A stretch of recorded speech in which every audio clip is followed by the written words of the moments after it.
Terima kasih. Dalam kesempatan ini kami ingin menyampaikan beberapa hal hasil dari permintaan keterangan atau pemeriksaan yang tadi telah kami lakukan.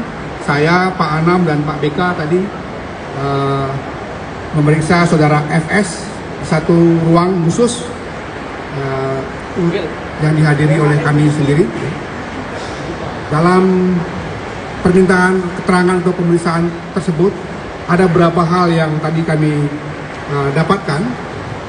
Pertama adalah pengakuan saudara FS bahwa dia adalah aktor utama dari peristiwa ini. Itu yang pertama tadi disampaikan. Yang kedua, dia mengakui bahwa sejak awal dialah yang melakukan langkah-langkah untuk merekayasa, mengubah atau mendisinformasi beberapa hal, sehingga pada tahap-tahap awal misalnya yang terbangun konstruksi ceritanya atau peristiwanya tembak-menembak, kan begitu. Tapi kemudian tadi diakuinya itu adalah hasil rancangan dia sendiri, dan dia mengakui bahwa dia bersalah dalam tindakannya yang merekayasa itu. Itu tadi kurang lebih juga disampaikan permohonan maaf pada semua pihak, ya, termasuk kepada Komnas HAM, kepada masyarakat Indonesia atas tindakannya yang kemudian juga tadi seperti kami sampaikan melakukan langkah-langkah rekayasa. Ya. Tapi sekali lagi dia pada akhirnya mengakui bahwa dialah yang paling bertanggung jawab terhadap semua peristiwa ini, dan dengan pengakuan yang seperti ini kita berharap nanti proses penyidikan dan selanjutnya sampai persidangan bisa menghasilkan satu keputusan peradilan yang seadil-adilnya, sebagaimana kami sampaikan sejak awal, yang merupakan fokus dari Komnas HAM dalam hal ini berlangsungnya satu proses hukum yang fair, sehingga semua pihak, terutama yang menjadi korban, bisa mendapatkan keadilan. Sekali lagi itu yang tadi kita dapatkan atas seluruh pengakuan yang sudah disampaikan kepada kami bertiga tadi di ruang tertutup. Selanjutnya mungkin silahkan Pak Anam, Pak BK untuk menambahkan beberapa hal yang lebih detail.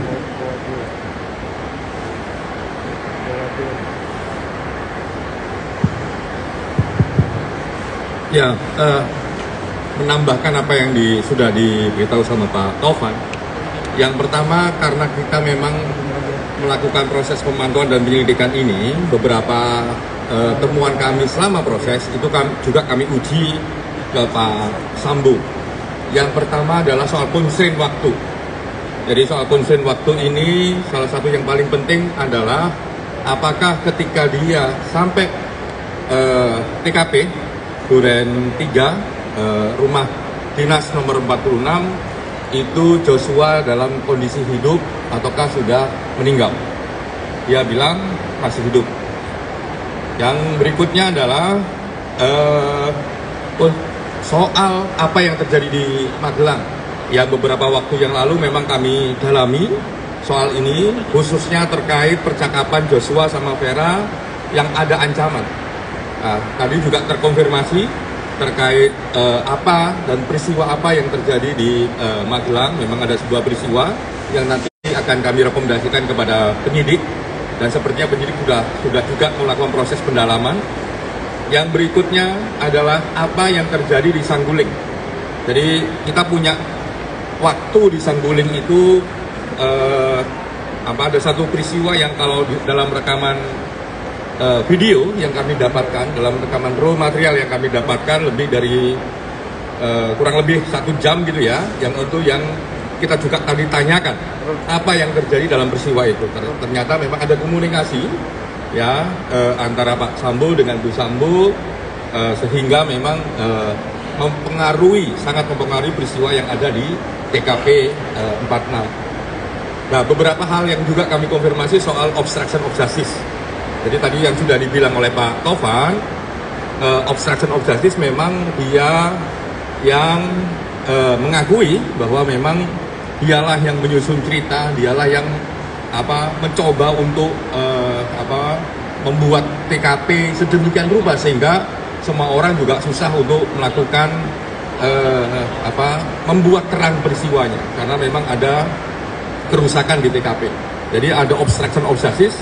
Tadi kami juga tanya kenapa demikian, nah itu dia jawab dan konfirmasi, dan Pak Sambo bertanggung jawab. Kalau dalam konteks Komnas HAM, obstruction of justice itu satu terkait barang, yang kedua terkait cerita. Jadi apakah cerita itu betul atau tidak? Ternyata memang ceritanya tidak betul, gitu ya. Yang berikutnya adalah soal kesaksian dan sebagainya.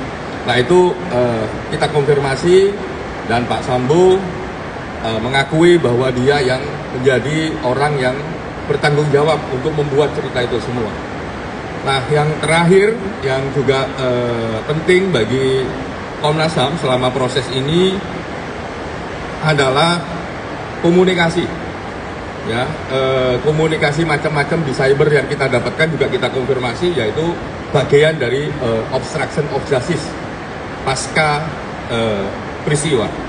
Jadi kasus ini semakin terang benderang dan semoga keadilan, informasi yang terang benderang yang merupakan hak publik segera didapatkan oleh publik dan oleh kita semua, sehingga proses penegakan hukum semakin lama semakin bisa cepat dan kita bisa mendapatkan proses pengadilan yang bisa diakses oleh semuanya.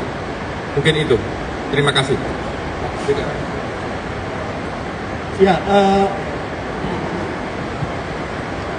saya hanya akan nambahi 2 poin, tapi tidak terkait detail yang tadi disampaikan Pak Anam dan Pak Ketua.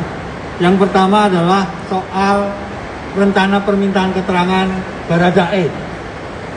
Jadi hari ini kami hanya meminta keterangan terhadap Pak Ferdi Sambo, tidak jadi Baradae. Kenapa? Karena pada saat yang bersamaan masih asesmen di LPSK, masih ada proses dengan teman-teman LPSK, sehingga kami menunda sampai Senin depan. Itu yang pertama yang ingin saya sampaikan. Yang kedua adalah pada saat ini juga gitu ya, sedang permintaan keterangan terhadap Ibu Putri. Jadi ada teman-teman Komnas Perempuan dan juga anggota tim dari Komnas HAM sekarang sedang meminta keterangan dari Ibu Putri. Rencananya malam ini, semoga sudah mulai ya gitu. Jadi saya kira tambahannya hanya itu saja terkait dengan proses yang dilakukan oleh Komnas dari siang hingga sore hari ini. Terima kasih. Ya, jadi tambahan aja. Jadi ketika meminta keterangan Pak Ferdi Sambo, tidak hanya kami begitu, tapi juga ada anggota tim staf Komnas yang ikut kemudian memastikan materi-materi pemeriksaan ini bisa lancar begitu disampaikan ke Pak Ferdi Sambo, dan Pak Ferdi Sambo juga responnya juga lancar juga begitu, dan kemudian sehingga prosesnya lumayan cepat lah ya, lumayan cepat karena memang secara umum konteks peristiwanya kan sudah ketahuan semua gitu. Saya kira itu ya. Terima kasih.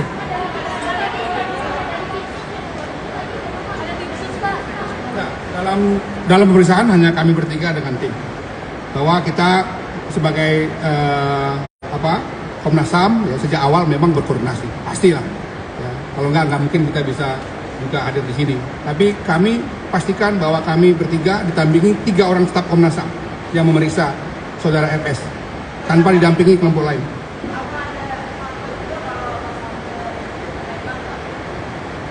Ya, itu saya kira biarlah penyidik yang menjawab ya. Yang penting dia tadi sudah menyampaikan semua hal yang dia katakan inilah sebetulnya peristiwa sebenarnya. Poin utamanya dia aktor utamanya. Dia utamanya. Yang kedua dia mengakui bahwa dia yang merekayasa atau yang tadi disebut sebagai obstruction of justice. Detail tentang itu saya kira biarkan nanti penyidik yang bicara.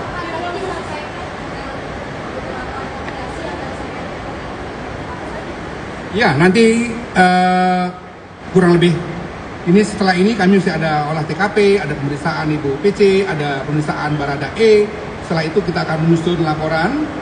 Yang dalam laporan itu tentu akan ada rekomendasi yang segera akan kami sampaikan kepada pihak Mabes Polri dan tentu saja kepada pihak pemerintah sebagaimana amanat Undang-Undang 39 1999 di mana Komnas HAM dalam penyelidikan pemantauannya harus membuat laporan kepada Presiden, kepada DPR RI dan tentu saja juga kepada pihak terkait di sini Polri karena mereka yang akan meneruskan penyidikan sampai nanti juga proses penuntutan dan pengadilan yang dilakukan oleh jaksa dan hakim. Sedang diupayakan di tempat tertentu ya. Berbeda seperti saya katakan sebelum-sebelumnya karena ada satu situasi tertentu kita harus mengasumsikan bahwa dia harus mendapatkan perlakuan tertentu juga. Kita sedang berupaya untuk mencari tempat yang membuat dia lebih leluasa ya, untuk menyampaikan apa yang dia tahu, apa yang dia alami dan dia rasakan. Oke ya.